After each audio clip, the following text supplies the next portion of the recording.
Hi hello friends, Mamata ಕಿಚನ್ಗೆ ಸ್ವಾಗತ. ಇವತ್ತಿನ recipe Mangaluru ಬನ್, ಅಂದರೆ ಬನಾನಾ ಬನ್ ಅಂತಲೂ ಹೇಳ್ತಾರೆ. ಕಾಮನ್ ಆಗಿ ಎಲ್ಲರೂ ಮಂಗಳೂರು ಬನ್ ಅಂತ ಹೇಳ್ತಾರೆ. ಇದಕ್ಕೆ ಬೇಕಾಗಿರುವ ಸಾಮಗ್ರಿಗಳು: ಒಂದು 1/4 kg ಮೈದಾ ಹಿಟ್ಟು ತೊಗೊಂಡಿದ್ದೀನಿ. ಮೈದಾ ಹಿಟ್ಟು ಬೇಡ ಅಂದವ್ರು ಬೇಕಾದರೂ ಗೋಧಿ ಹಿಟ್ಟಲ್ಲೂ ಮಾಡ್ಬೋದು, ಆದರೆ ಮೈದಾ ಹಿಟ್ಟಲ್ಲಿ ಮಾಡಿದ್ರೆ ಚೆನ್ನಾಗಿ ಬರುತ್ತೆ. 2 ಟೇಬಲ್ ಸ್ಪೂನ್ ಸಕ್ಕರೆ, ಎಣ್ಣೆ, 2 ಹಣ್ಣಾಗಿರೋದು ಬಾಳೆಹಣ್ಣು ತೊಗೊಂಡಿದ್ದೀನಿ, ಉಪ್ಪು ಮತ್ತು ಅಡುಗೆ ಸೋಡಾ ಮತ್ತು ಜೀರಿಗೆ ಇಷ್ಟು ತೊಗೊಂಡಿದ್ದೀನಿ. ಮೊದಲಿಗೆ ಒಂದು ಬಾಣಲಿ ಒಳಗೆ ಬನಾನ ಈ ರೀತಿ ಸ್ಮ್ಯಾಶ್ ಮಾಡ್ಕೋಬೇಕು, ಚೆನ್ನಾಗಿ ಮೆತ್ತಗಾಗಬೇಕು. ಅದಕ್ಕೆ ಸ್ವಲ್ಪ ಸಕ್ಕರೆ ಸೇರಿಸ್ಕೋತಾ ಇದ್ದೀನಿ. ಈಗಲೇ ಒಂದು 2ರಿಂದ 3-4 ಟೇಬಲ್ ಸ್ಪೂನ್ ಸೇರಿಸ್ಕೋಬೋದು. ಹೆಚ್ಚಿಗೆ ಬೇಕಂದವರು ಹೆಚ್ಚಿಗೆನೂ ಹಾಕ್ಕೋಬೋದು, ಇಲ್ಲ ಮೈಲ್ಡ್ ಸ್ವೀಟ್ ಇರಲಿ ಅಂತಂದರೆ ಸ್ವಲ್ಪ ಹಾಕ್ಕೋಬೋದು. ಕೆಲವರು ಜಾಸ್ತಿ ಸ್ವೀಟ್ ಇಷ್ಟಪಡೋರು ಜಾಸ್ತಿ ಹಾಕ್ಕೋಬೋದು. ಈ ರೀತಿ ಸ್ಪೂನಲ್ಲಿ ಈ ಥರ ಸ್ಮ್ಯಾಶ್ ಮಾಡ್ಕೋಬೇಕು. ಈ ಕನ್ಸಿಸ್ಟೆನ್ಸಿಯಲ್ಲಿ ಇರಬೇಕು, ಗಂಟು ಇರಬಾರ್ದು, ಯಾವುದೇ ಕಾರಣಕ್ಕೂ ಈ ರೀತಿ ಇರಬೇಕು. ನೋಡಿ, ಈ ಥರ ಬಾಳೆಹಣ್ಣೆಲ್ಲ ಮೆತ್ತಗೆ ಆಗಿರಬೇಕು. ಚೆನ್ನಾಗಿ ಸ್ಪೂನಲ್ಲಿ ಈ ಥರ ಮಿಕ್ಸ್ ಮಾಡ್ಕೋಬೇಕು.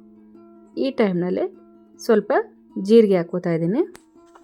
1 ಟೀ ಸ್ಪೂನಷ್ಟು ಜೀರಿಗೆ ಹಾಕ್ಕೊಂಡಿದ್ದೀನಿ, ಮತ್ತು 2 ಪಿಂಚಷ್ಟು ಅಡುಗೆ ಸೋಡಾ ಹಾಕ್ಕೊಂಡಿದ್ದೀನಿ, ಮತ್ತು ರುಚಿಗೆ ತಕ್ಕಷ್ಟು ಸ್ವಲ್ಪ ಉಪ್ಪು ಹಾಕ್ಕೊಳ್ತಾ ಇದ್ದೀನಿ.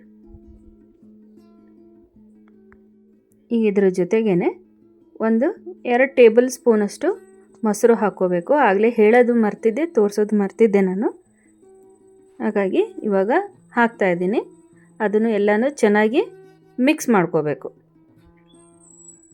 ಚೆನ್ನಾಗಿ ಎಲ್ಲ ಬನಾನಾ ಮತ್ತು ಸಕ್ಕರೆ, ಮೊಸರು ಎಲ್ಲ ಚೆನ್ನಾಗಿ ಮಿಕ್ಸ್ ಆಗಬೇಕು, ಒಂದಕ್ಕೊಂದು ಬೆರೆತ್ಕೊಂಡು ಚೆನ್ನಾಗಿ ಮಿಕ್ಸ್ ಆಗಬೇಕದು.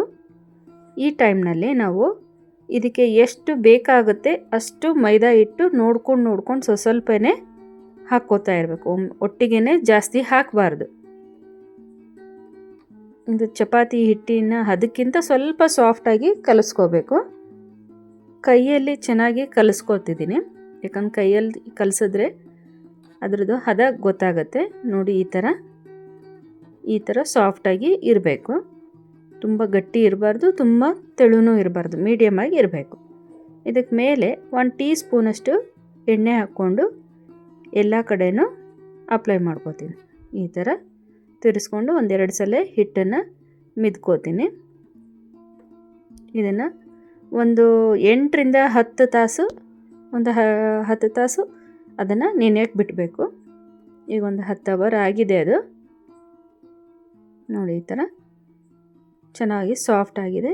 ಈಗ ಈ ರೀತಿ ಚಪಾತಿ ಮಾಡೋಕ್ಕೆ ನಾವು ಎಷ್ಟು ಒಂದು ಸೈಜ್ ಬಾಲ್ ಮಾಡ್ಕೋತೀವಲ್ಲೋ, ಒಂದು ನಿಂಬೆಹಣ್ಣಿಗಿಂತ ಒಂದು ಸ್ವಲ್ಪ ದೊಡ್ಡದು ತೊಗೊಂಡು ಅದನ್ನು ಸ್ವಲ್ಪ ಒಣ ಹಿಟ್ಟನ್ನು ಹಾಕ್ಕೊಂಡು ಈ ಥರ ಲಟ್ಟಿಸ್ಕೋಬೇಕು. ತುಂಬ ಫೋರ್ಸ್ ಮಾಡಿ ಚಪಾತಿ ಥರ ಉಜ್ಜಬಾರ್ದು, ಸಾಫ್ಟಾಗಿ ಒಂದು ರೌಂಡಷ್ಟು ಇಷ್ಟೇ ಸಾಕು. ಜಾಸ್ತಿನೂ ತೆಳು ಮಾಡಬಾರ್ದು, ಸ್ವಲ್ಪ ದಪ್ಪ ಇರಬೇಕದು. ನೋಡಿ, ಈಗ ಮೊದಲಿಗೆ ನಾನು ಎಣ್ಣೆ ಕಾಯಕ್ಕೆ ಇಟ್ಕೊಂಡಿದ್ದೆ. ಎಣ್ಣೆ ಚೆನ್ನಾಗಿ ಕಾದಿರಬೇಕು. ಈಗ ನೋಡಿ, ಈ ರೀತಿ ಹಾಕಿದ ತಕ್ಷಣ ತಾನೇ ಮೇಲೆ ತೇಲ್ ಬರುತ್ತದು. ಈ ಥರ ತಾನೇ ಉಬ್ಬಿ ಬರುತ್ತೆ ನೋಡ್ರಿ. ಚೆನ್ನಾಗಿ ಉಬ್ಬಿ ಬಂದಷ್ಟು ಬನ್ನು ಚೆನ್ನಾಗಿರುತ್ತದು. ಗೋಲ್ಡನ್ ಬ್ರೌನ್ ಇರಬೇಕು, ಆ ಥರ ಫ್ರೈ ಮಾಡ್ಕೋಬೇಕು ಅದನ್ನು. ನೋಡಿ, ಈ ಥರ ಚೆನ್ನಾಗಿ ಎಲ್ಲ ಕಡೆ ಬೇಯಿಸ್ಕೋಬೇಕು. ನೋಡಿ, ಈ ಥರ ಮೇಲೊಂದು ಸ್ವಲ್ಪ ಎಣ್ಣೆ ಹಾಕ್ತಾ ಇರಬೇಕು. ಈ ಥರ ಉಬ್ಬಿ ಬರಬೇಕು, ಆವಾಗ ಫ್ಲಫಿಯಾಗಿ ಚೆನ್ನಾಗಿರುತ್ತೆ ಬನ್ನು.